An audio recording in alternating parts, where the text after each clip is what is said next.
Assalamualaikum semuanya. Semoga Allah senantiasa memberikan keberkahan kepada kita semuanya. Amin ya robbal alamin.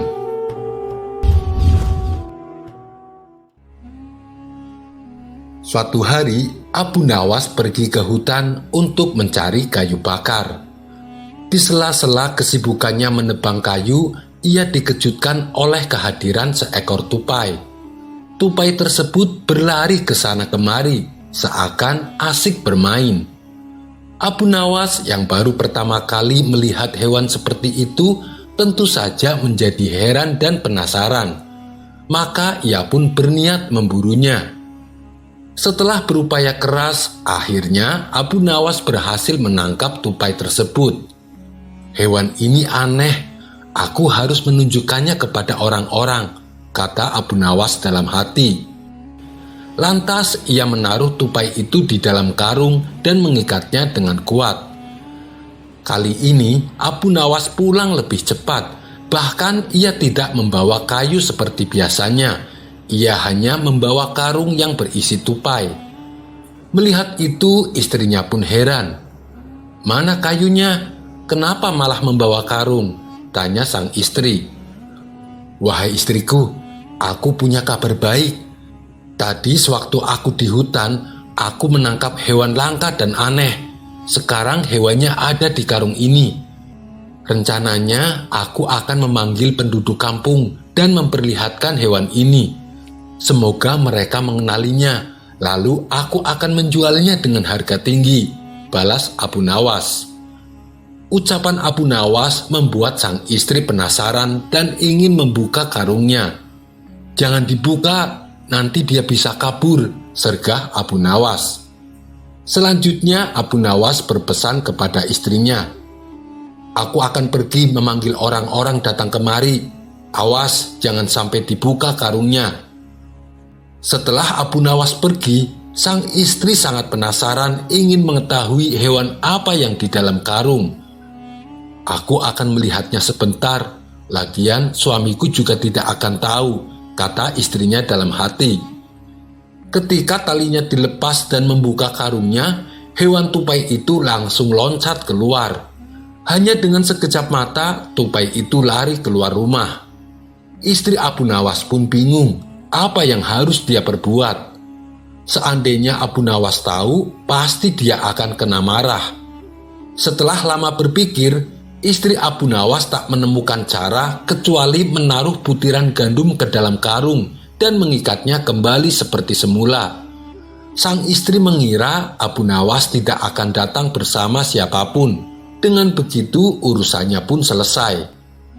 Selang beberapa saat kemudian, Abu Nawas disertai tokoh masyarakat termasuk wakil hakim dan beberapa orang lainnya datang untuk melihat fenomena langka ini. Abu Nawas pun mempersilahkan mereka masuk ke dalam rumahnya. Sang istri tak menyangka kalau Abu Nawas membawa tamu sebanyak ini. Lalu Abu Nawas berkata kepada para tamunya, "Saya akan memperlihatkan kepada kalian makhluk yang langka ini," kata Abu Nawas sambil melepas tali karung. Orang-orang yang hadir menyimaknya dengan seksama dan mereka mulai memperhatikan karung tersebut. Namun ketika karungnya dibuka, ternyata isinya biji gandum. Hal ini membuat Abu Nawas terkejut. Apa yang harus aku katakan? Padahal aku mengundang mereka untuk sesuatu yang aneh. Tapi Abu Nawas tidak kehilangan akal. Ia kemudian berkata kepada mereka yang hadir, "Apakah kalian tahu betapa banyak manfaat dari makhluk ini?"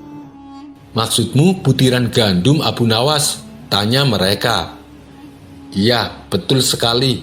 Aku berhasil mengumpulkan butiran gandum yang dibuang orang-orang di depan rumahku sampai terkumpul beberapa kilogram," jawab Abu Nawas. "Lalu maksudnya apa, Abu Nawas?" tanya mereka kembali. "Begini kawan-kawan, seandainya aku mengumpulkan butiran-butiran gandum yang berserakan dari setiap rumah dan ladang, berapa banyak gandum yang berhasil aku kumpulkan?" tanya balik Abu Nawas.